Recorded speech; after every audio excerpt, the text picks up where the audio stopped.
একটি বিষয় গতকালকে তারাগঞ্জ থানায় একটি ঘটনা ঘটেছে।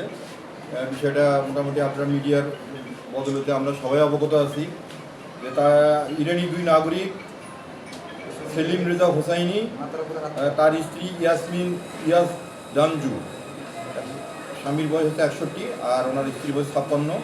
এনারা দুইজন বৈধ পাসপোর্ট থেকে বা পাসপোর্ট মূলে ইরান থেকে বাংলাদেশে এসেছেন এবং রংপুর শহরে এসে রংপুরে এখানে একটা হোটেলে অবস্থান করছিল। হোটেলে অবস্থান করে এখান থেকে রেন্টেকারের গাড়ি নিয়ে এরা গুগল ম্যাপ অনুসরণ করে তারাগঞ্জের দিকে বেড়াইতে গেছিল বলে এখানে আমাদের তাদের বক্তব্য অনুযায়ী উল্লেখ আছে। পরবর্তীতে তারাগঞ্জে আমরা ঘটনাস্থলটা বলি। তারাগঞ্জ নতুন চৌপতি মোড়ে অবস্থান করে তারাগঞ্জ এখানে গেলে তাদেরকে বোধহয় পানি পিপাসা লাগে, এরকমভাবে তারা পানি খাওয়ার জন্য নামছিল গাড়ি থেকে।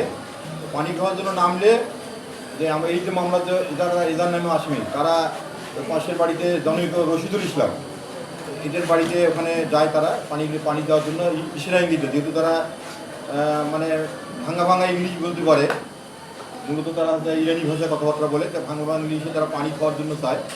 এটা বুঝতে পারে যে বিদেশি নাগরিক তারা, এটা বুঝতে পারার পর এই আসামি রশিদুল তারা যেমন পরিবারের অন্যান্য সদস্যরা এরা এটা বুঝতে পারার পর তাদেরকে আটক করে। আটক করার পর তাদের গাড়িতে যে গাড়িতে গেছিলো সেই গাড়িতে তারা হামলা করে গাড়ি থেকে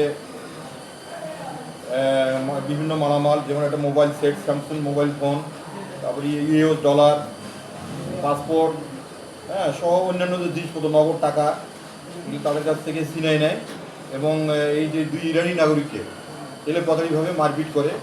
এই সংবাদটা তারাগঞ্জ থানা পুলিশ এই সংবাদ পাওয়ার পরে তারাগঞ্জ থানা পুলিশ দ্রুত ঘটনাস্থলে পৌঁছে এবং দুই বিদেশি নাগরিককে, যেহেতু তারা বৈধভাবে পাসপোর্ট নিয়ে এসেছে, দুই ইরানি নাগরিককে তারা পুলিশ হেফাজতে নিয়ে তাদেরকে চিকিৎসার ব্যবস্থা করে এবং তাৎক্ষণিকভাবে এই ঘটনার সঙ্গে যারা জড়িত